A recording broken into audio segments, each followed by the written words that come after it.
Hello, everyone, and welcome to the AdDot podcast. Thank you for joining us.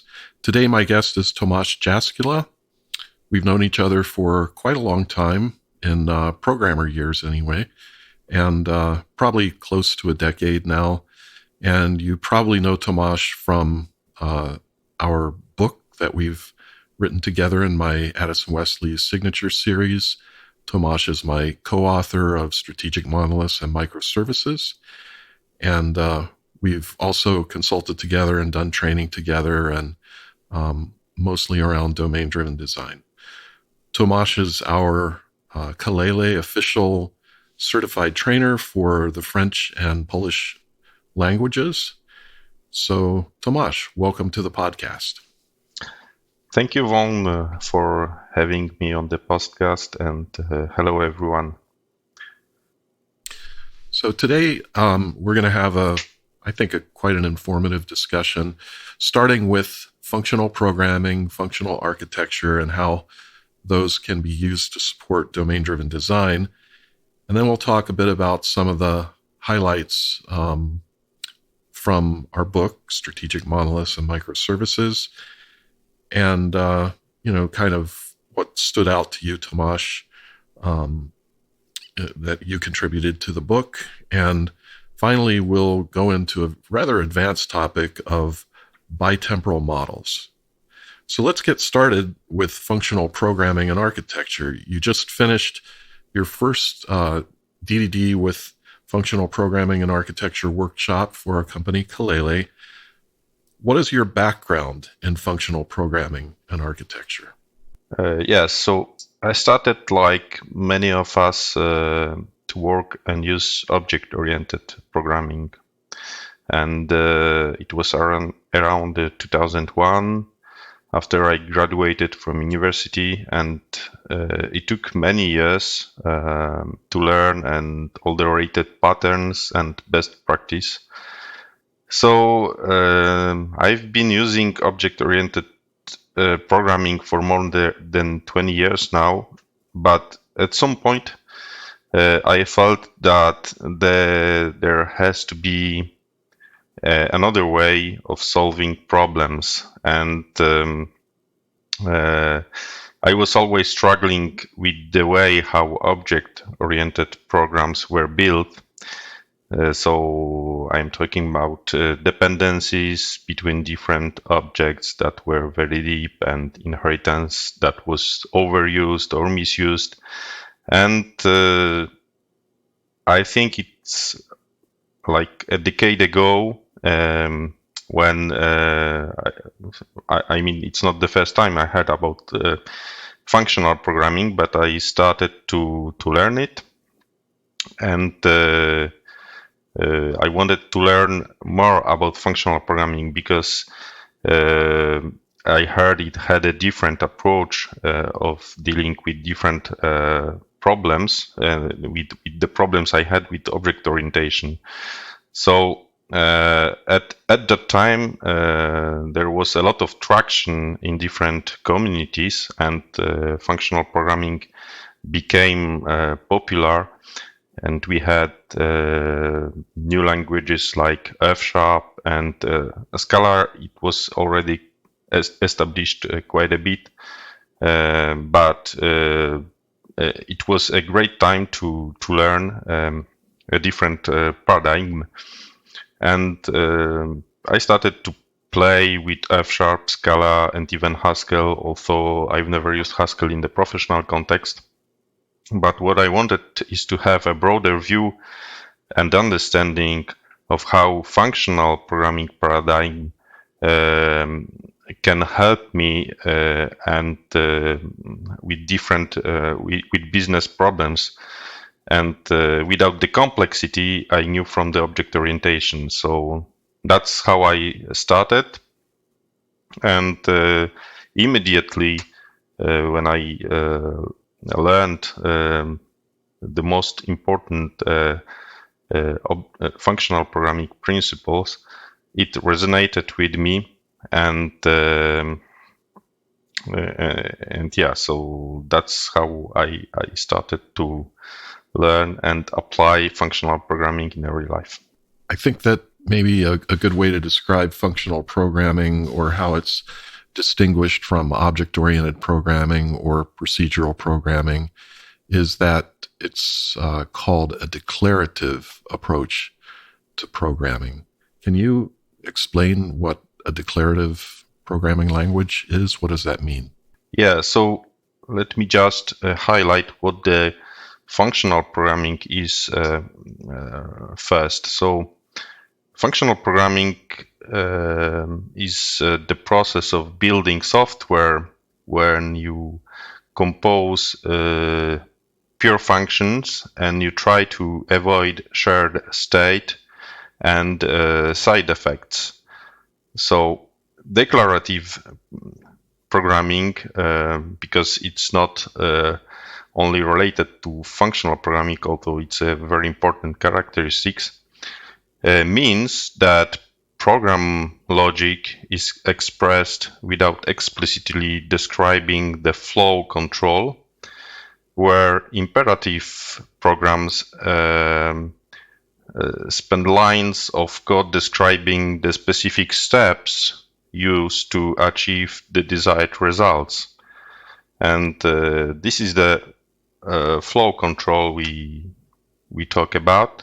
And in other words, it describes how to do things, where declarative programs abstract the flow control process and instead describe the data flow.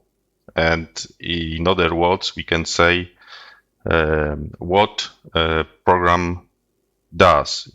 So the whole flow is abstracted away. And how this is important from the programmer's point of view, it's most of the time, I don't know who gave those numbers first, but there is a saying that 80% of time a programmer is reading the code and only 20% is writing the code. So from the programmer's point of view, the distinction is very important, because we don't need to understand each step and how the data flows from one step to another. In the simplest scenario, in imperative language, even in the simplest scenarios, the data is imitated inside the specific steps. So in order to understand the logic, we need to dig deeper and to go inside the implementation of different steps to understand what happens. And it adds a lot of cognitive load, because each time we go deeper into each specific step, we have to sort of put on the internal brain stack the current state of the execution, and we have to analyze this in our brains. Where with declarative programming, we are not supposed to undergo the same process, and we are supposed to understand the program because we focus on the inputs and outputs of different functions and how they compose together. So that's the most important distinction between declarative and imperative programs. Good. Yeah, good. I was thinking of an example of how to kind of visualize declarative programming. And like you said, you're using pure functions. Let's say that we have a type A and a type B, and we have a function. Let's call it convert, because it just makes it simple to reason about. So the function named convert takes a parameter or argument of type A, and it returns the converted type A into a type B. So it returns the type B after converting it. And then you could say that you have a value that can be assigned the result of the convert function from A to B. And so the value that would be set on that, the value that would be set into that value reference would be an instance of B. So you could say that you declare the B as converted a conversion of A to B. And I just kind of think of that like, oh, that's making a declaration. And we do that a lot in object-oriented programming, but probably we can't count on the what happens inside the method that where we get a value to assign to be completely side effect free. So that brings up the subject of side effect free behavior. Is that like a decent example, you think, first of all? Yes. This is exactly how this data flow I described earlier works, because what it boils down, in fact, what is a function? If we just take as an example the simplest function, it just transforms inputs to the outputs, and that's that way we can just focus on the inputs and the outputs. And if we know that the function is pure, it means that it will all the time return the same values for a given inputs. But to give a better understanding, we can come up with a different example as well. So let's say we have a list of numbers, and what we would like to do is just to double each number, and that will be our result. So most of the time, in the imperative way of thinking, what we would do is to loop over this input list of values, and inside this loop we would multiply each number by 2, and we would store the result in a different list that we would return to the caller. So that's the imperative way of thinking, because the loop is a kind of sequence that you have to work over to understand what's happening in the execution of the program. And in the functional programming, the declarative way, we said that those steps of how we do that is abstracted away. The flow control is abstracted away. So most of the time, functional programming languages have this function which is called map, and map, the name, it's already a hint, because it says we will map input values to some output values, and the mapping and how we will do that is irrelevant. However, we need to provide not only as input the values that we want to map, but also the function that will map those values to the outputs. So in that case, if we want to multiply, we would say, here is the function to multiply an element by 2, and here is the list of input elements, and map them to the output. And that's how with declarative programming you can just solve the same problem with just one line of code, where in imperative style you would need to write 5 or 6 lines of code. But I mean, the number of lines of code, it's not the most important thing. I just want to highlight that for this simple use case, you have to go through the imperative code and understand how the execution of each line is working in order to understand what the function is doing.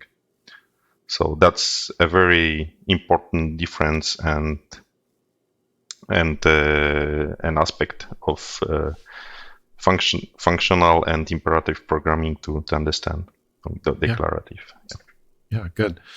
And just to kind of connect the dots, the function that I referred to as convert could actually be map in this case, right? So map takes an A and answers a B.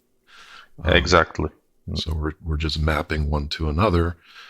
Now, an interesting thing about map is basically what you do is you map over, let's say, a collection. For one, you can map over anything, but let's say that you say, I want to map this collection to a different collection. And how we do that is we, in essence, pass the collection and a function to the map function itself. And the function that we pass as an argument is the function that actually does the conversion, the mapping from A to B. And for every element in the collection, map, that function that you've passed it will be called with the parameter of the collection, let's say list of type A's, and the map function that you pass in, or the function that will do the mapping, will convert each of the A's to the B's. Now, it's also important to understand that you don't have to return an actual different type. It could be, like you said, a conversion or a mapping from a list of numbers that you want to double. And so the list that you would get back is actually still a list of, let's say, integers, right? And you pass in a list of integers. So you're not actually necessarily converting from A to B as in completely different types, but B just represents that there is a new output for what you passed in as input. So the doubling is just iterating essentially and calling that map method, and then you multiply the parameter to the map method by 2, right? And that returns, and then what you get out of that is a new collection. Yes, exactly. Yeah. I think the important information here is that in fact you can the function is the simplest building block in functional programming, and you can use the function composition to build bigger parts of software. And the function composition, you have to take care that the input of the function that follows has to match the output of the function that precedes. So this is the way how programs are built, but yeah, this example with map doesn't necessarily mean you have to return like a different set of types. Just it was just to highlight how this declarative programming is different from imperative one. But you said before, and we didn't said what was side effect, because side effect is something that we cannot really avoid and is in fact very useful, but let's just say that a PR function is a function that, as we said before, for a given inputs will return the same output all the time and has no side effect. So what is the side effect? A side effect is describes any application state change that is observable outside the called function other than its return value. So, for example, when a function is writing to the screen or writing to a file or database or a network, or calling out other functions with side effects, but also calling to timers or logging, or or modifying even an external variable or object property. This is all the side effects, because, for example, modifying external variable, it's changing a global, changing the variable outside of the function scope chain. So side effects, for that reason, side effects have to be isolated from the rest of the software. Keeping them separate from the rest of the program logic makes the software much easier to extend, refactor, debug, and maintain in the end.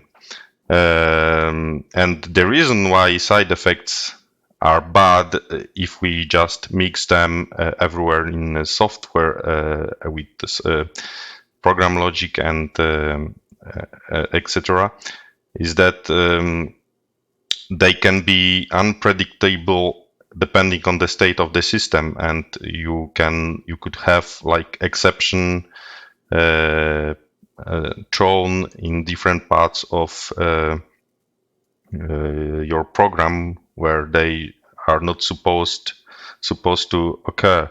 So that's why it's very important to know where the side effects occur. And functional programming makes the side effects explicit. So that's the big difference between functional programming and object-oriented programming, where often side effects are mixed in different programs, logic, and scopes. So yes, that's a very important distinction to understand. Good. And I was thinking too that you might even refer to like what is referred to as the IO monad, right? What it actually does is it causes effects on a database or on the screen, as you gave an example. So I think of a side effect as something that happens in addition to what you asked for. Like you might not even know it. You could find out later that the side effect happened, but you may not be aware of it just by, calling a method.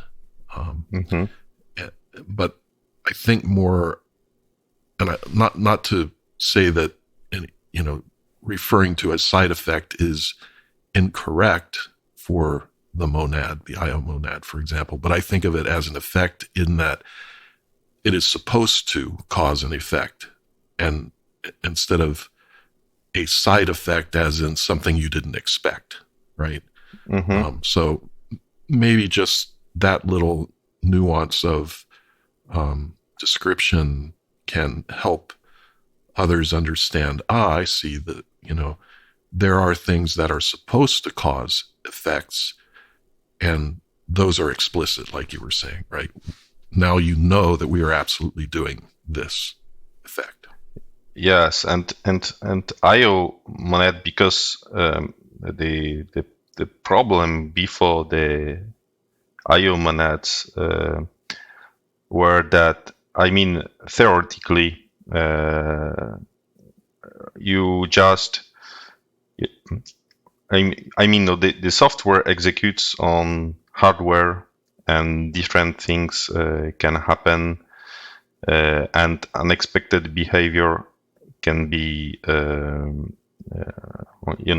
can occur. So we can no longer say that we have pure functions from the beginning to the end. However, IO monads wraps these side effects, and the programs remains functionally pure and referentially transparent. What does it mean to be referentially transparent is that you can replace a function call with its resulting value without changing the meaning of the program. So in a way, IO monads are there. This is a pattern to wrap different side effects inside, so we can still have purely functional and referentially transparent software that you can test from the end to end.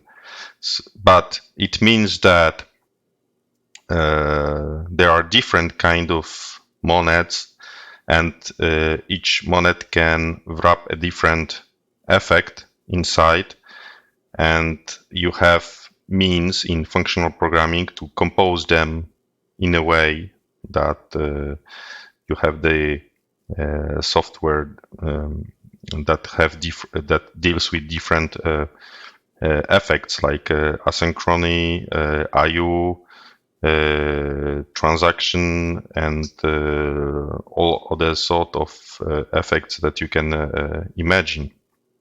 So yes, this is a very useful pattern in functional programming.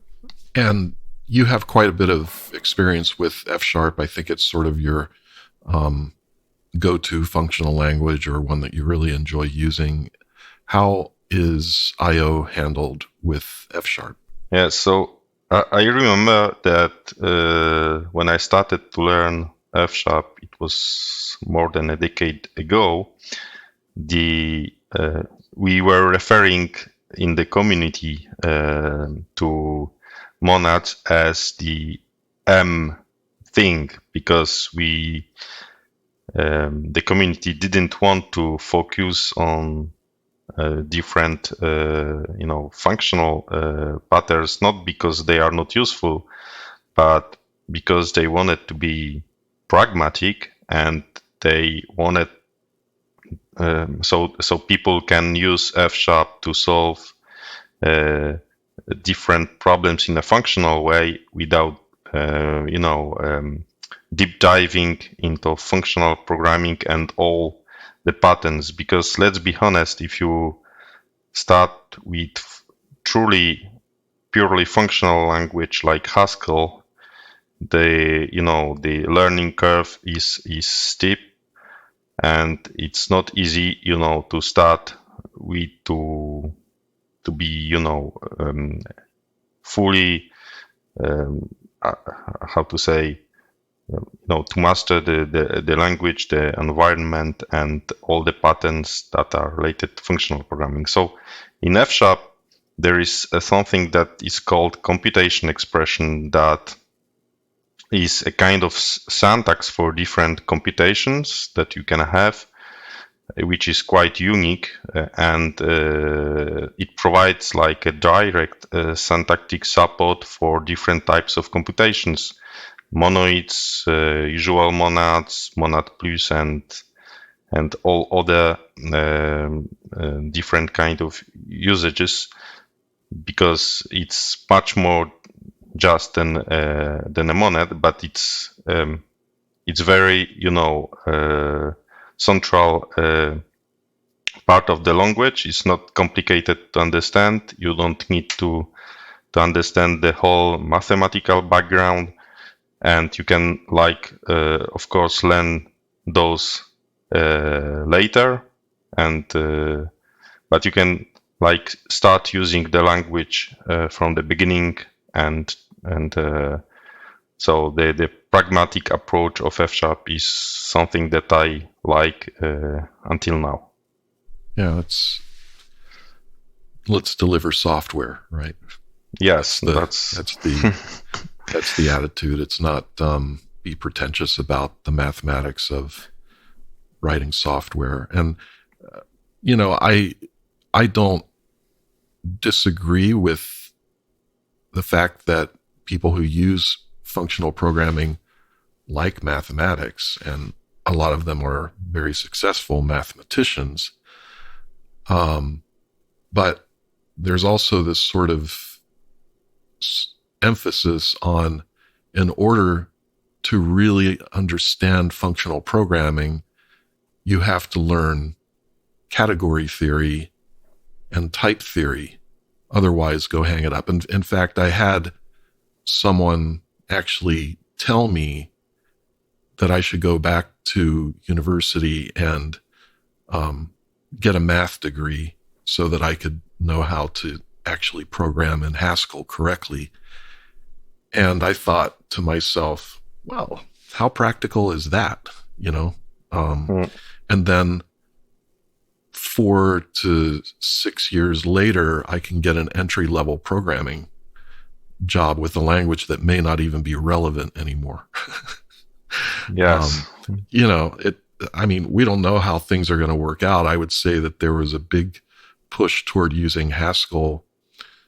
Maybe even 5 years ago, everything was Haskell, Haskell, Haskell. I don't hear much about Haskell today. I'm not saying that it's irrelevant, but point being, do you really have to be a mathematician to use functional programming in a practical way where you can deliver software with it, right? End results.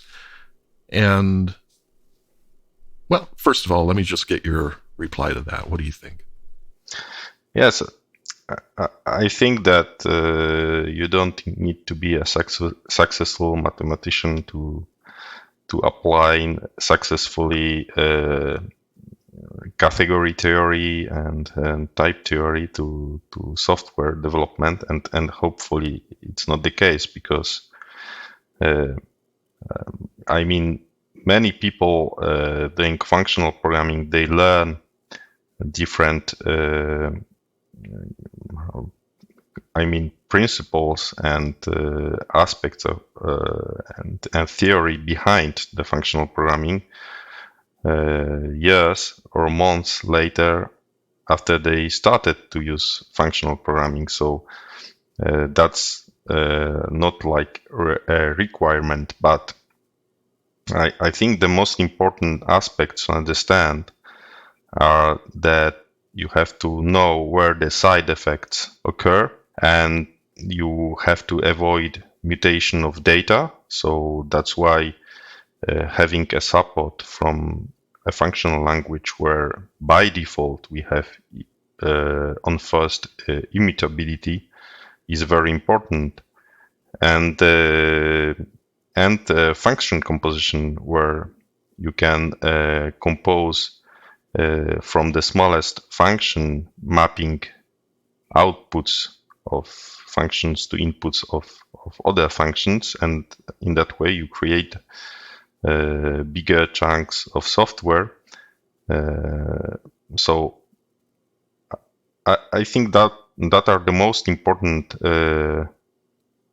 principles that you have to be aware of to start with functional programming. And then if you are interested in category theory, you can go deeper and learn more about it. But I think we have to be very productive, and and it doesn't mean that if you are making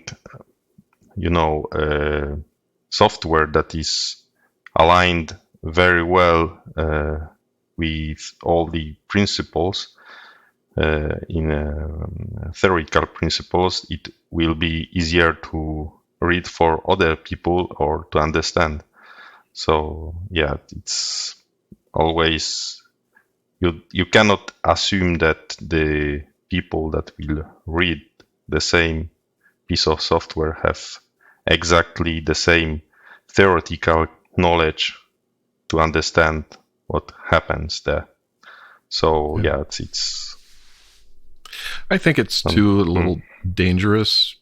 I mean, some things that I've been told, for example, is, well, you can't really talk about set theory because set theory is wrong. Well, how is it wrong? Well, if I recall correctly, set theory is wrong because for set theory to be true, you would have to be able to have a set of all sets. Mm.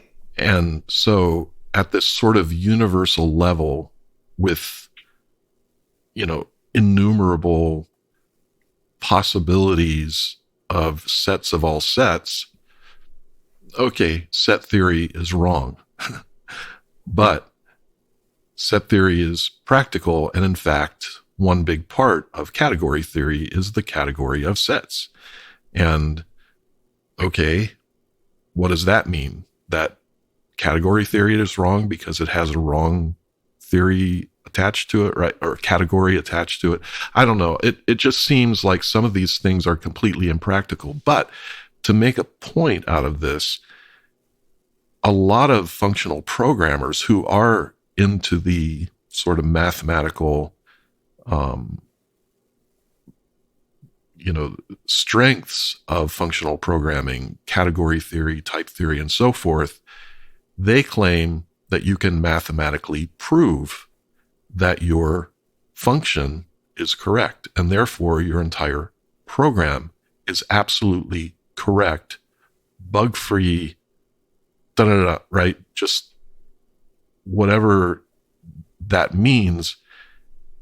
Can you talk about, like, what is the potential of actually even knowing whether, I know we've discussed this before, so I'm not going to throw you off, but what is the potential of actually literally proving that a function is mathematically correct and then an entire program of functions? I mean, you can prove, and I think there are fields where this is actually very important to be able to prove that what was written is it aligns exactly with the proof, because I was speaking to someone who is working they are making software for planes, and so they have like 3 years release plans before something can actually go to the plane. And he said that it's not even their job to do the proof, but they're like calling into external companies. They are sending the binary code with all these constraints and that have to be met, and those external companies are writing like they are trying to run proofs over the code that was written to say that there is no bugs or anything that can happen. But this takes a lot of time and a lot of effort. But in that case it's worth, because I cannot imagine like a bigger bag on a plane that could put the plane down. But when you are writing application for business line software, I don't think there is a big interest of saying that you can prove that your application is bug free, and also it's very difficult to say, because your application may be very good and pass all the proofs, but it may not be the expectation of the business people or user, because we have missed opportunity to integrate changes that that the business software was supposed to have, because the market environment is constantly changing. There are new legal constraints, and the software and the requirements are all the time evolving. So you would need to keep all those proofs aligned all the time, and I think it would require too much effort, and I don't think it would be very useful. That's why I would say the pragmatism in that case is the good guide. And for example, that's why I like F#, because it's really pragmatic and you can really go fast writing beautiful code, functional code, and do not bother with all those different theoretical concepts from category theory and stuff. Absolutely. And I think that, again, we're here talking about using functional programming and functional architecture for benefit, right? So we're not knocking that in any way, but to overemphasize the mathematical proof of correctness, we could say it's possible, but is it practical? Yes.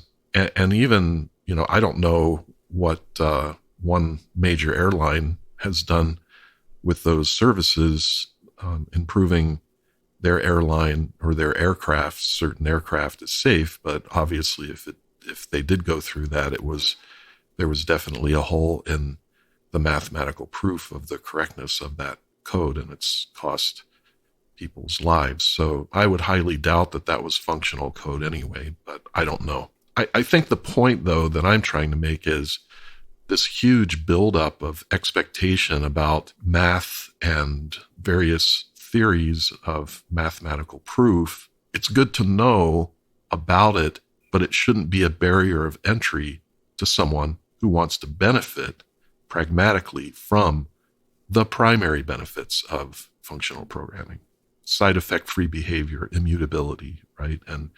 But now let's talk just a bit about, from a practical standpoint, I think this fits in with the F# approach. What are the benefits of architecturally using functional programming where it counts most, but then also backing away from functional programming so that we can ship software and understand the program?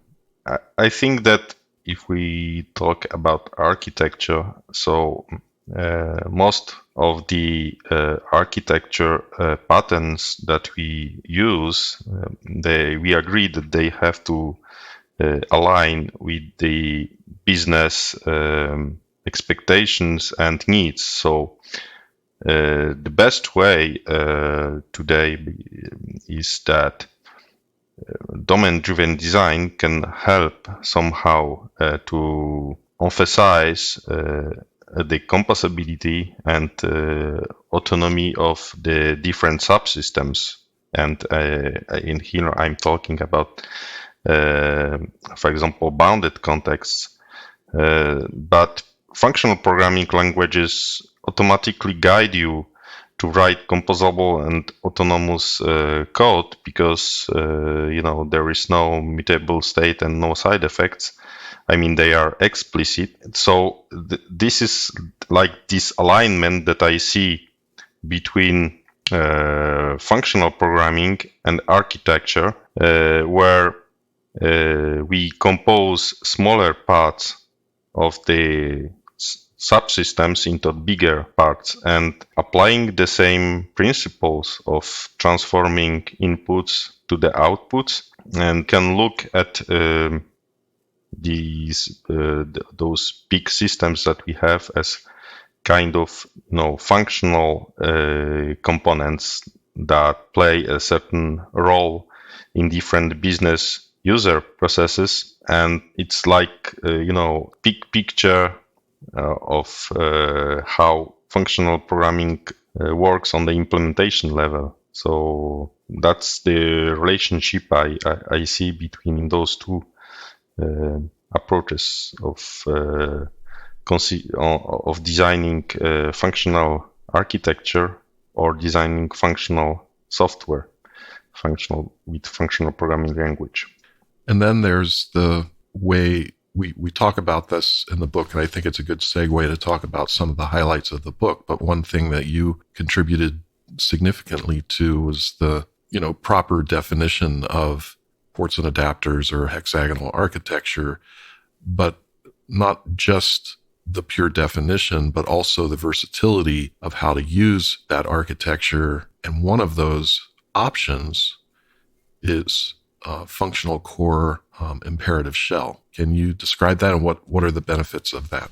Yeah, so the functional core imperative shell, the first time I heard about it, it was several years ago, and I think it was described by Gary Bernard. And this pattern enable us to use functional programming for what it does the best, and to use imperative programming for all the messy, mutable, side effectful code that most of application software need to fulfill any meaningful use case. I think this architectural pattern is very nice because it provides a clear separation between the two programming styles, which can coexist in the same application. So the functional core imperative shell for me is kind of similar to hexagonal architecture, ports and adapters, but it's simplified, and we can say that the most important principles around is that there is a core with the business logic and the shell that handles interactions with the outside world. So interactions with the outside world is all the side effects we were talking about earlier. So this involves persisting data to databases, providing UI, yes, and everything that has to do with side effects. And the shell, the imperative shell, can call the core, but the core cannot call to the shell. So the core is even not aware of the existence of the shell. So that's the simplest dependency rule between the imperative shell and functional core. And it means that the functional core can be written in purely functional way.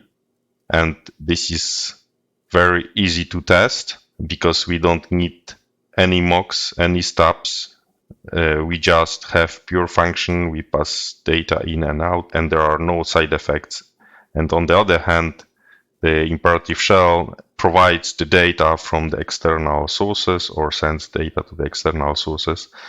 And the goal is to keep the imperative shell as thin as possible, because we don't want to have a very big part of software that is doing the side affecting stuff, or so that's why I think this pattern is really helpful, because it's simple and it allows to have on one hand a really functional and purely functional domain logic, and imperative shell, which is just orchestrating use cases around the functional core. Yeah, good. And it's really, I think it's very practical.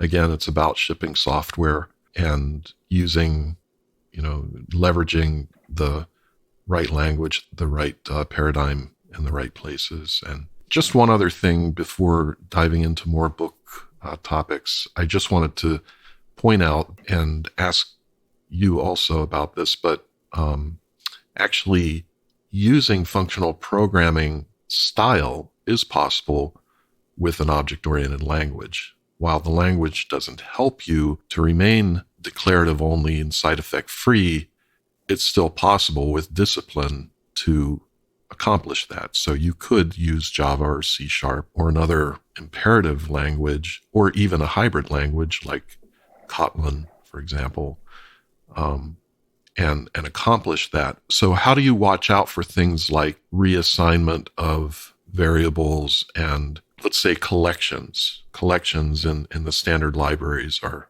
definitely effectful. And, a lot of just the standard libraries are based on imperative and side effects, right? So, or effects. So what do we do about those situations? I think many mainstream languages since many years get functional programming language features. So, for example, if I talk about C#, it started with Lambda functions, and we had other link language addition, which helps you to write software in a declarative way.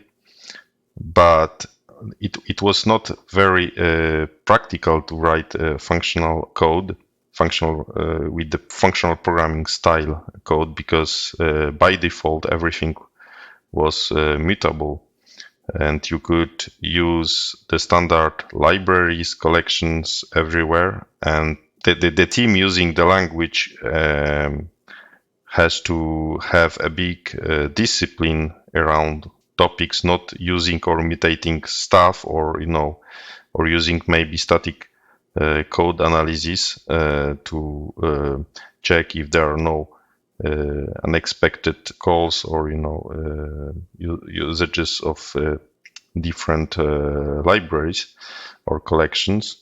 But it was still not very practical to write it. It relied more on the discipline of teams than on the language itself, where functional programming by default wants people to respect and align with functional programming principles, so immutability, and provides data structures that are immutable by default. So this is also changing since some years, even in the language like C#, because I think the latest version got data structures like records, which are immutable by default.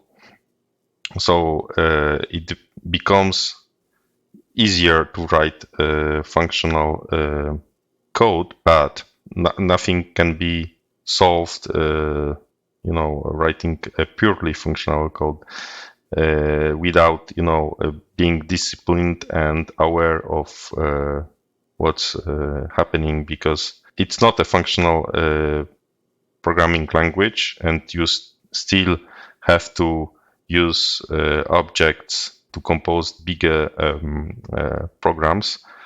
And until the language gets like the separation between data and functions, which is not the case, we have objects in C#, people will always struggle to write purely functional code in a language that is not built for that. But it's easier, and many principles are just useful in any language.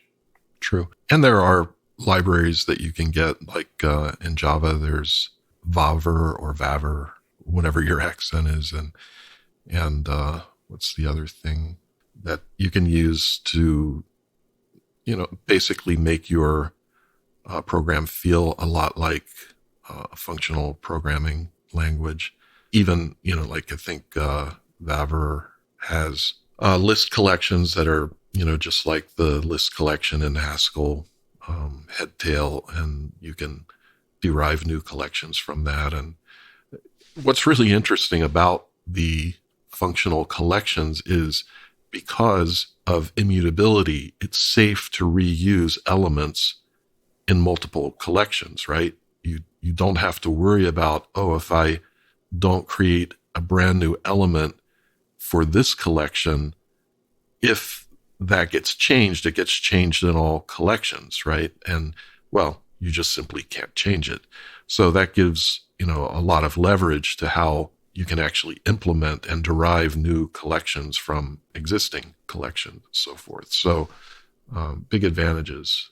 Well, let's talk for a bit about one other topic that you provided extensive insight into in our book, Strategic Monoliths and Microservices, and that is the DRY principle. Don't repeat yourself, right? Don't repeat yourself. And I would say that probably most of the world's programmers think they understand what DRY means, but they don't actually. Can you talk about what DRY really means and what its purpose is? Yeah, so DRY, don't repeat yourself, states that you should not repeat some aspects in different places, but what aspects are we talking about and this is where the difference is, because don't repeat yourself was never about the code. Most of the tooling enforces this, for example, by telling you that this piece of code is similar to another one in a different place, and it's useful, but it's not how the DRY principle works, because don't repeat yourself is about the knowledge, and the knowledge it's what determines that, for example, let's say if we have a certain business rule that has to be enforced into different places. I know if you have an e-commerce shop and there is a business rule about the quantity of products, or maybe the total amount of products that you can order, and you have a similar rule in a context of billing, where you check the same rule that you cannot bill if the total amount exceeds some certain value. You would tend to say, okay, I could just provide this business rule to those two different contexts, and I would avoid duplicating it in different places. But if we just say that those two pieces of code represents different knowledge, we are not repeating it, because what does it mean? This is not the same knowledge. If we are in the ordering context and in the billing context, we have certainly different, the rule may change under different context and different constraints. And that's why business has to be free in changing those two rules independently, even if from the first sight it seems that this is the same rule that is being duplicated into different contexts. So the knowledge determines if we are, repeating some kind of code or rule in different places, and not the code itself. So, like you said, maybe one example of DRY is definitely if there's a bank account holder or a bank customer who has a checking account and they write a check that causes an overdraft on the account, they're going to be charged a fee for that. Would it be fair to say that the knowledge for charging the fee and the calculation for that belongs in just one place? Yeah, I think it depends. It depends on the knowledge in that way, but you could say, for example, that if the fee calculation is undergo a unique rule for the company, you could just leave it in one place, and if there is repetition or the duplication of this rule in different places, it's a sign that you're duplicating knowledge. But I think you can detect that, because if the rule changes and you're updating the same code in different places, it means that maybe because the knowledge is the same, the knowledge is duplicated in different places. So that's how I would see it. What's your take on that one? Well, I would say that if repeating it would cause the customer to lose money that they shouldn't have lost, like being overcharged, or if it caused the bank to be, undercompensated for that overdraft, then that would be incorrect. I don't know that there is one clear answer, and I think that's the point of my question is, as always, It depends, right? But we'd certainly, when dealing with life, as you mentioned, with the airlines, aircraft, medical, and then after that, financial, certainly have to think very carefully about that. And having programmers making those decisions just horrible. That's why domain-driven design counts so much. Is if used properly, we would go to the business and ask all those questions and make sure that if it's a wrong decision, the wrong decision is on the business, and they will gladly adjust to that. Whereas if you're some rogue programmer just making up the rules and because you need to get the job done or whatever, well, how much loss can you afford, for being responsible for that kind of bad decision? So closely related to the knowledge represented by DRY is the idea of tacit knowledge and knowledge sharing. And this, I think, segues right from that topic, which was also another major contribution that you made to the book. Can you explain tacit knowledge and knowledge sharing, and what are the consequences of not sharing knowledge and keeping knowledge to oneself? And how do we share knowledge properly? Yes, so that's a very broad topic indeed, but in every company you have this explicit knowledge and tacit knowledge, and tacit knowledge is just inside people's head. And when you are working on a software, you have to address some business problem by providing a solution to it, and the solution is the working software. But it has to align with the users and business people expectation. And how do you know if your software aligns with it or not? You have to understand what are the needs and what are the company use cases and how company is run. So you need to have the knowledge of the business and domain in which the software is developed. And once you know that, you have to learn and to discover the knowledge. It's just a halfway through, because knowledge discovery happens usually when you discuss with the business expert, teammates, with other people on a team, and this discovery undergoes a process where two individuals communicate together, and one individual is giving some information to another one, but the process of giving of the information is related to the individual's culture and experience and all these personal constraints, and the same is valid for the person that is receiving the information, because this person can just interpret it based on his or her own experience and culture and knowledge. and skills.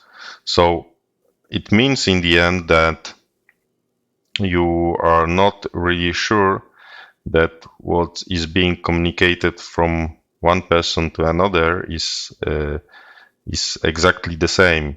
And in the book, I think we gave this example based on the telephone game, where an information is sent from one end to another end, and it comes completely distorted. So the hardest part in building software is just to discover the knowledge that is not distorted by interpretation of different people. And for that reason, for example, domain-driven design gives many tools that we can use when the design of the domain model happens and the discovery of different concepts is happening.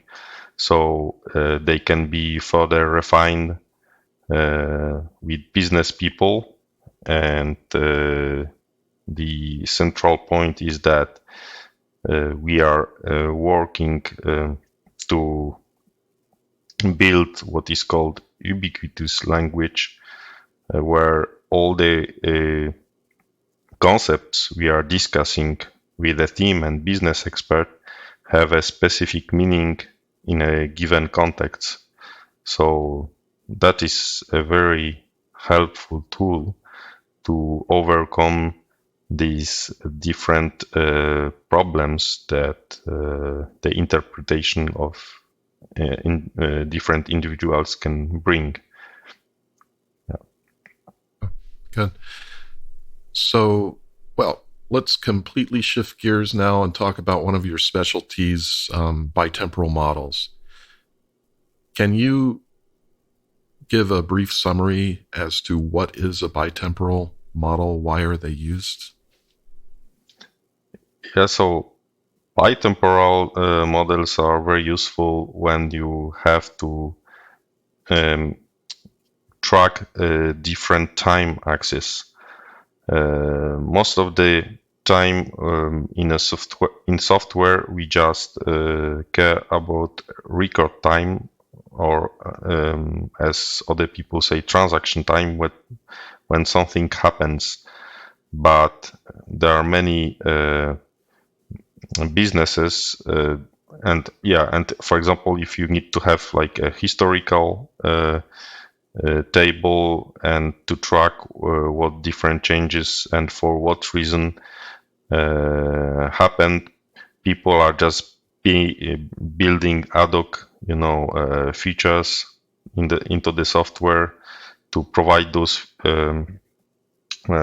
features. And bitemporality, it just says that because we have those two axes, so the transaction or record time and another time axis, which is provided by the business people, which most of the time we refer to as validity time, helps to query the data with those different time axes, and it allows you to answer questions like what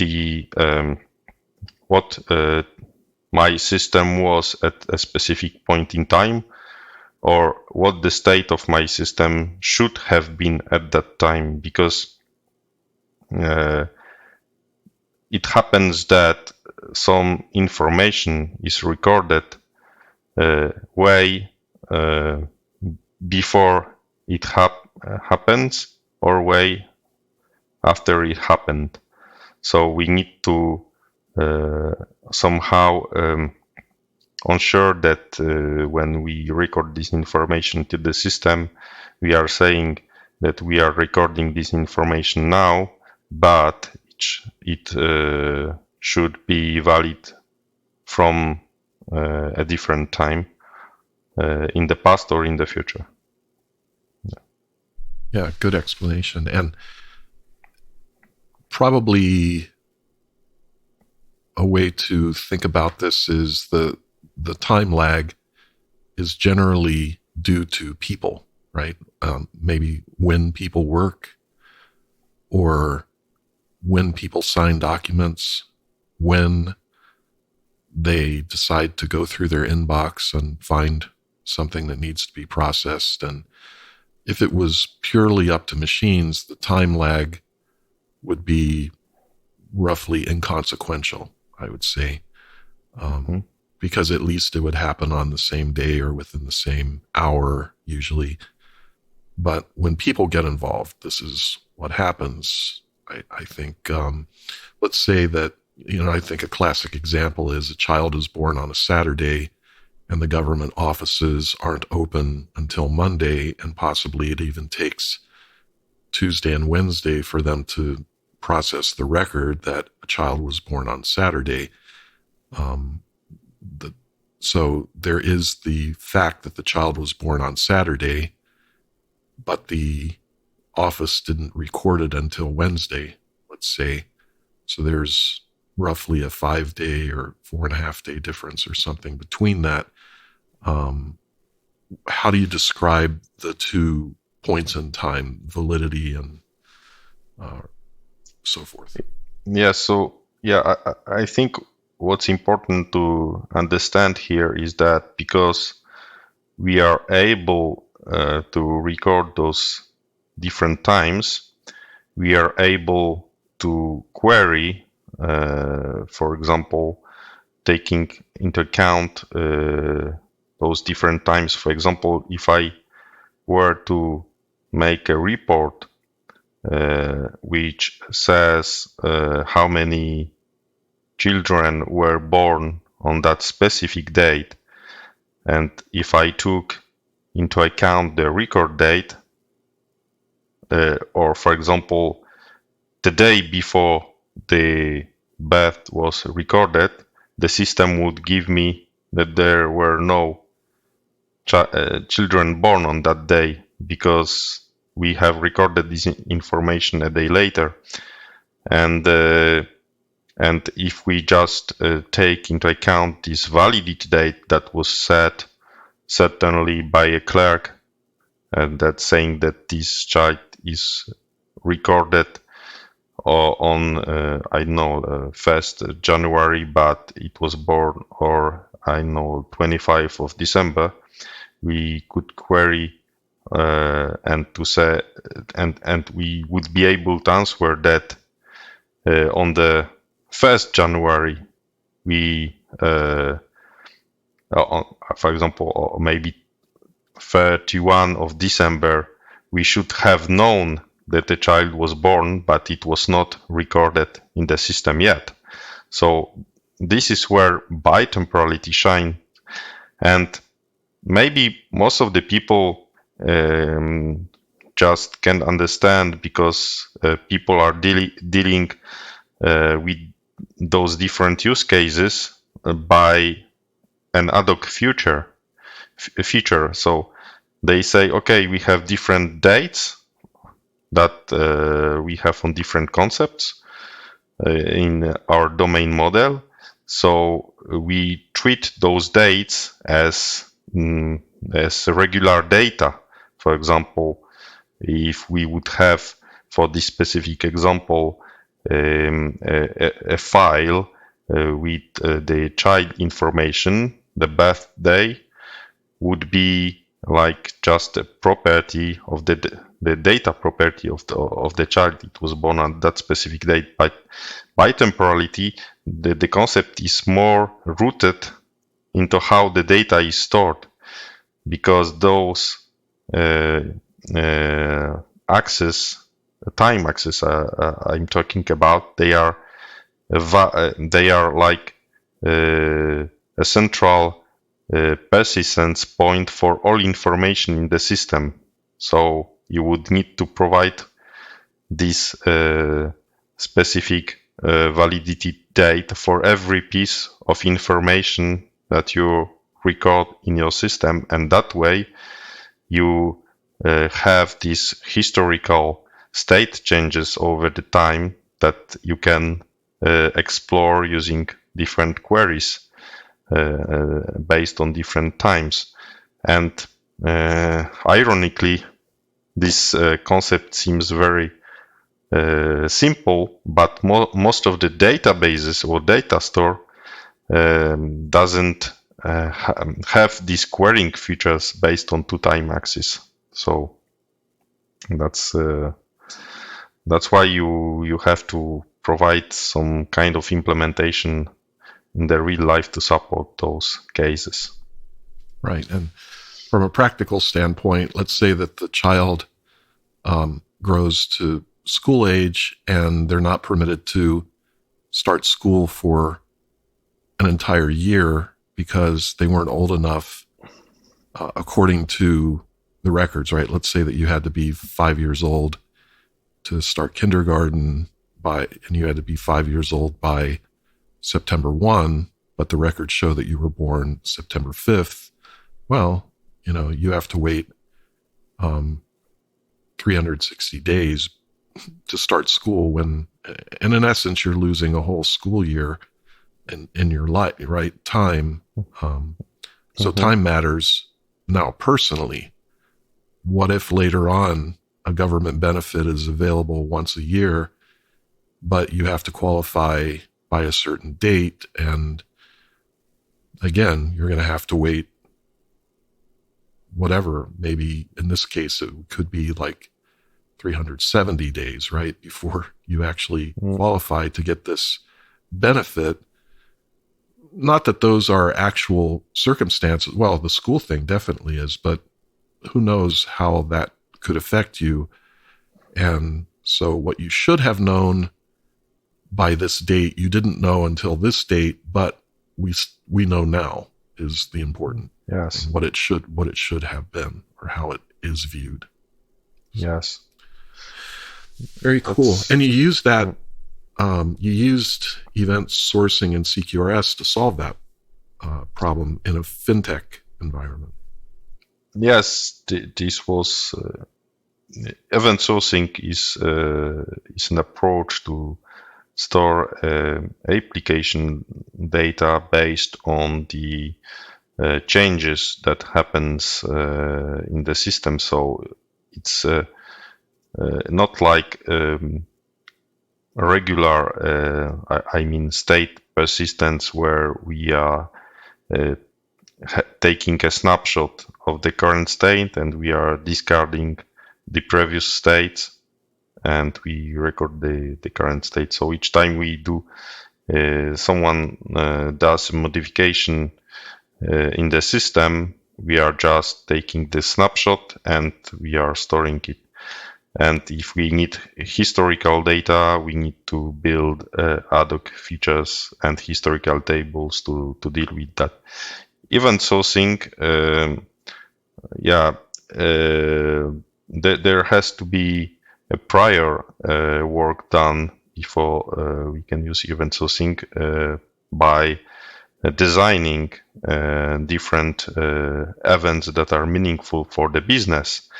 And those events represent state changes in the system. So, for example, if we have a simple system like a shopping cart in an e-commerce application, we could design with business people different state changes like an item added to the shopping cart, item removed from the shopping cart, or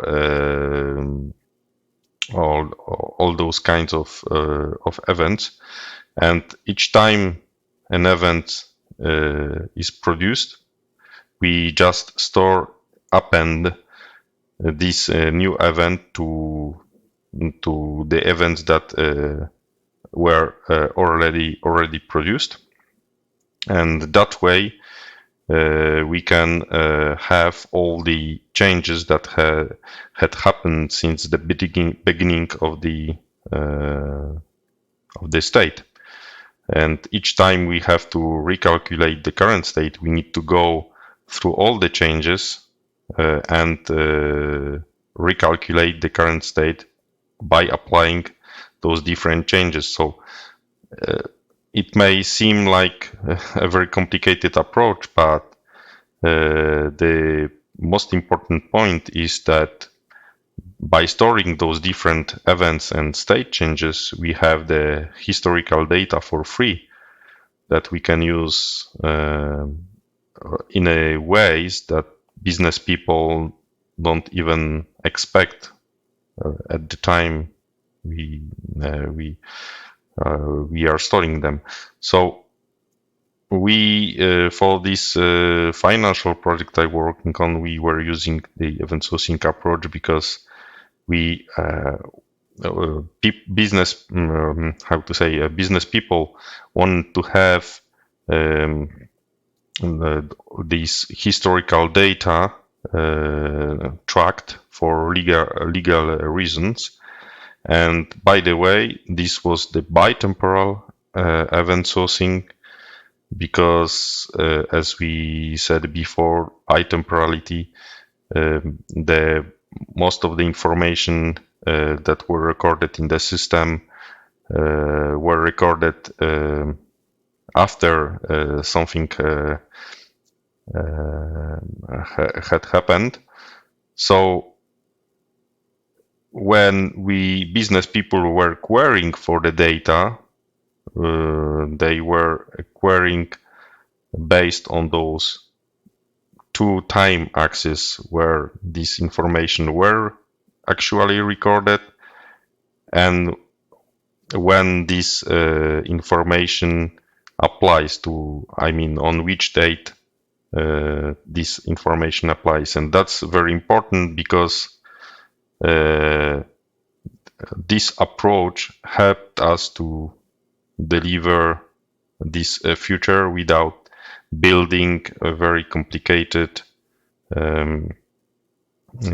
historical or ad hoc tables to deal with different business use cases that they could have. So every time we were working on a domain problem, we were finding, for example, a new domain concepts or new features were added, and we were basing that on this approach of event sourcing, bitemporal event sourcing.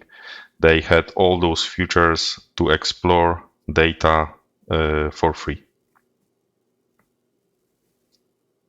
Great. So don't allow the speed of postal delivery and human access and response time to hurt your business.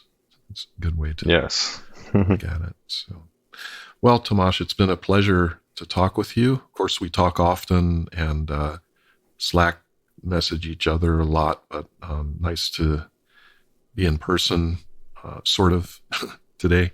And look forward to the work that we continue to do together. And we'll, of course, announce more about that as the time comes. One thing we need to deliver is the implementing strategic monoliths and microservices book, which is on the way, but taking longer than we had hoped for. But that's because we're both very busy.